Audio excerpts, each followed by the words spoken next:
Fellow Virginians, make the best of this new government.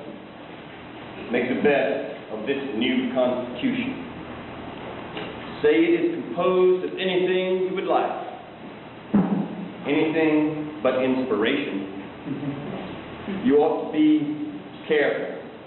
You ought to be watchful. You ought to be extremely jealous in the preservation of your liberties, for instead of securing your rights, you may lose them forever. If this new Constitution, if this new government does not meet the expectations of the people, they will lose their faith in government. And then the government will be lost. And then tyranny must and will arise. We have come here today to preserve, if we can, the Commonwealth of Virginia. And along the way, if we can, to preserve your liberties and mine. Now, I know that I speak as but one poor individual. But my friends, when I speak the language of thousands of citizens, thousands of ordinary people who are concerned over this Constitution. Now please understand me. I have the highest veneration for those gentlemen who framed this new Constitution. I respect their motives. But I reserve the right to ask this simple question. By what right did they use the language, "we the people"? By whose authority did they use the language, "we the people," when they were not elected by the people to form a new government? The men who went to that convention were appointed, not elected. They were instructed to amend the Articles of Confederation, not write a new government. So by what right do they say "we the people"? If we the people were speaking, should not we the people have elected representatives to change our government? But we did not. I would know the reason for this. Fellow Virginians, without our rights preserved, we are giving power.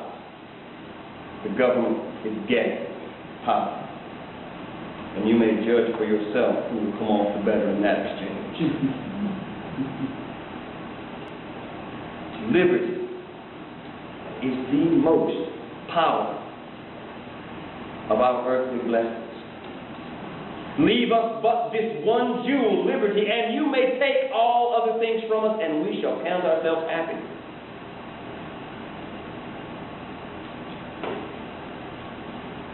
If you give too little power today, you can recognize the mistake and give more tomorrow. But my friends, if you give too much power today, tomorrow will not come. I thank you.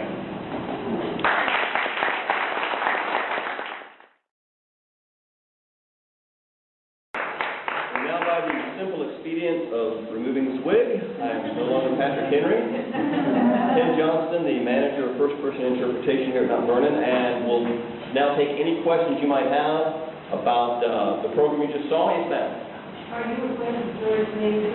Patrick Henry is indeed a friend of George Mason. As a matter of fact, the opening day of the Ratification Convention in Virginia, George Mason and Patrick Henry both wore black suits.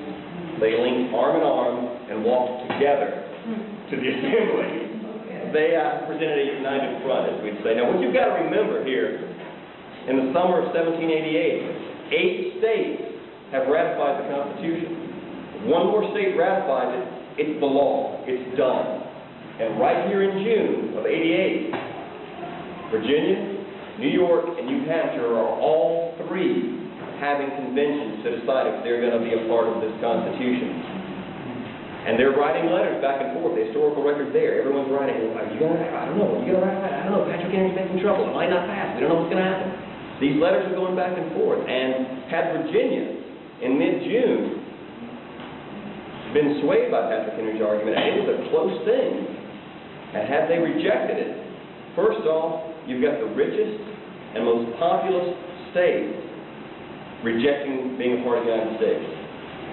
Geographically, you've got the new country split right in the middle before it's even begun. And thirdly, George Washington would have been ineligible to be the first president. So there was a lot at stake here. It's a very close run thing. Very close.